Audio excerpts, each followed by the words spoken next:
So, as most of you will already know, uh, it was announced that DMX passed away, I believe, Saturday morning. Uh, I don't know the exact date. We can look it up later. Everybody knows. But it's a really sad day for music, hip hop, mental health, U.S. drug policy. It's just a bunch of failures on all accounts.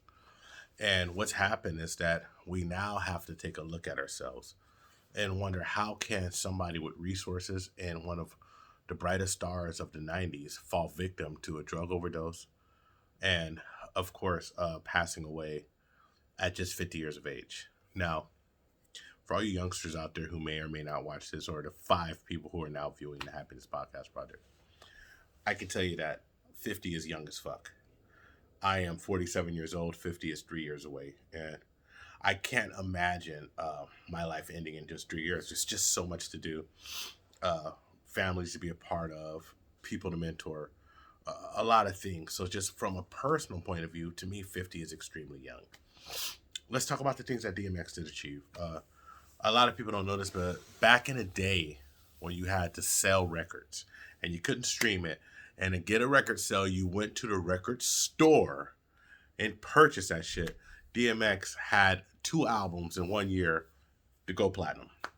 Just unheard of. First week of his second album in that 1 year, he sold like 260,000 copies. Actual copies that people went to the store and purchased for $15.99. That's how much they used to cost. See, back before music was free, you had to go and you had to put your money down to enjoy the music. Free music was heard on a radio or mix shows, or maybe you get a mixtape or a bootleg, but it wasn't like the streaming shit we have now.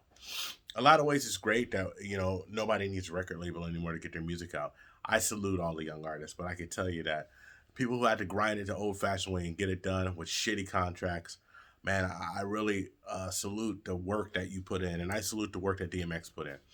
So here are some things that we just know about DMX.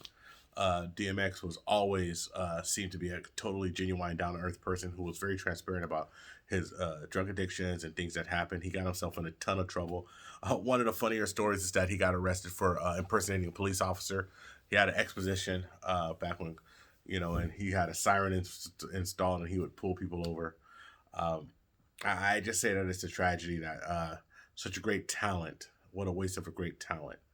And even though his hit record days was ahead of him, behind him, he did last year release a song with the Locks called "What Y'all Want," and it was his verse was fire, and everybody wanted that one last hot DMX album. And I think we want this from all our legends, all of our legends. We want them to have one more run at it. So this year, just already, we've lost Prince Marky D from the Fat Boys, one of my favorite rappers as a youth. Also, an underrated producer who produced Mary J. Blige's "Real Love." DMX, and I just want to take a little time to tell you how DMX changed the landscape of hip hop, because you youngsters don't remember this, but one of the better things about being older is that I was there to witness it. So let's go all the way back to '95. Tupac dies. '96, Biggie Smalls dies.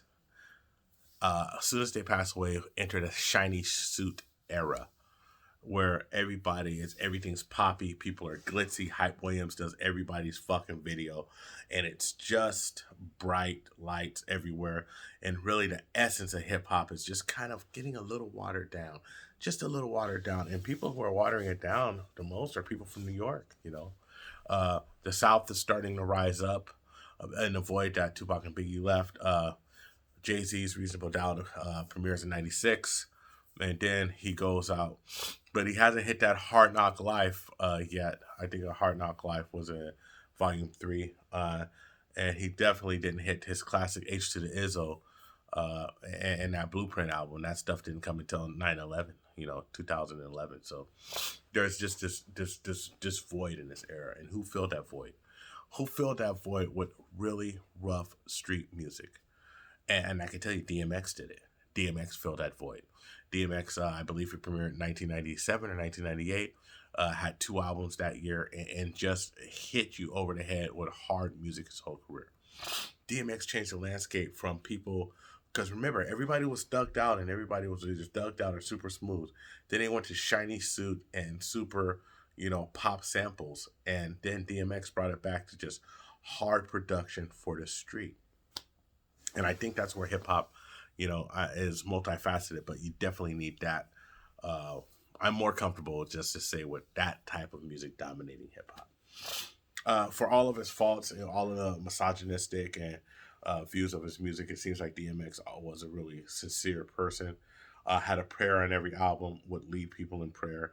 People I know who've met DMX, who've been around DMX, says that he's always genuine, that you bump into him and he just talks to you like a regular person. Shows a lot of respect and a lot of love. Was always nice to up and comers. That's something that's well documented. So, in overall, all in all, just a great person who passed away. And I'm telling you that we have to stop judging people by their past and looking at the person that they've evolved to. Charlemagne and God said that in this generation, in this new media era, that we would never let Malcolm Little become Malcolm X. DMX had a background of robbing people, of just doing really not great things. Jay-Z had a background as a drug dealer, but just to be honest, we have to allow people to make themselves better human beings. We have to allow people to evolve, and they don't need to go to jail to evolve. Maybe they can get a record deal. Maybe they can just get a way out of that situation and keep going. And I want to say that DMX did his best. And I know he did his best because he was always in and out of rehab, always trying to better himself. But this life is treacherous and this life is slippery. If you heard some of the trauma of his life when he was young, homeless, his friend, and when he was like a 14-year-old boy putting crack in a joint and giving it to him, and he had no idea what was going on, and he was kind of off to the races from then. Definitely a horrible situation. Now, I've always said that drug abuse, we should not treat drug abusers or drug users like criminals.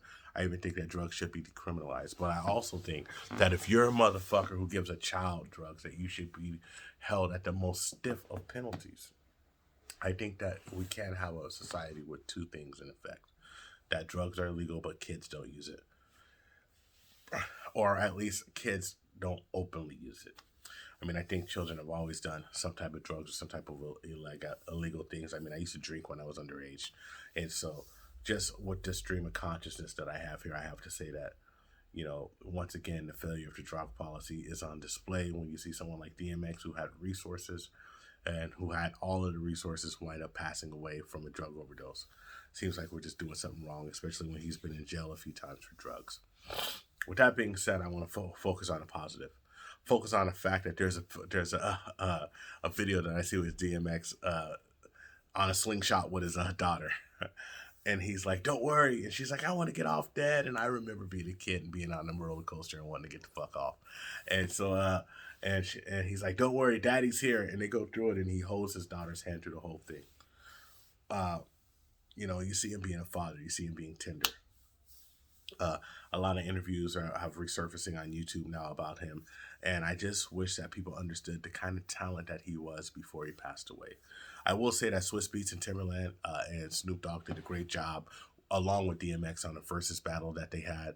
It was streamed by millions of people, and millions of people got to see the greatness that was DMX, how they performed their songs with it, like old school style. They're not just sitting there listening to the music. DMX was performing it. Snoop Dogg was ad-libbing with him. And I just got to say that it's pretty dope that they had this back and forth, in this versus, to me, was the second best behind, of course, being Bay Area bias, E40 and Too Short, which E40 and Too Short versus was just awesome because they weren't really at each other. And, I don't think DMX and Snoop Dogg were at each other. They were just out there doing their thing and enjoying each other's companies and being in the presence of legends. So I will say this, DMX, salute. You did excellent music while you were here. Rest in power, brother. And I just hope that we can start having real conversations about drug abuse in this country and start solving some of the problems, because the problems just aren't going to go away. We keep doing the same thing and expecting a different outcome. It's just insanity. God bless you, folks, and stay safe out there. This is the Happiness Podcast project. This is G's Talk. Kind of like what we're doing right now, but I do have some surprises coming up. A new podcast format. Gonna start attacking some news items again with a good friend of mine. I think we're gonna get this going. So You folks take care, and like and subscribe on YouTube. Talk all the shit. I'll talk more. And booty in your face. Y'all be cool.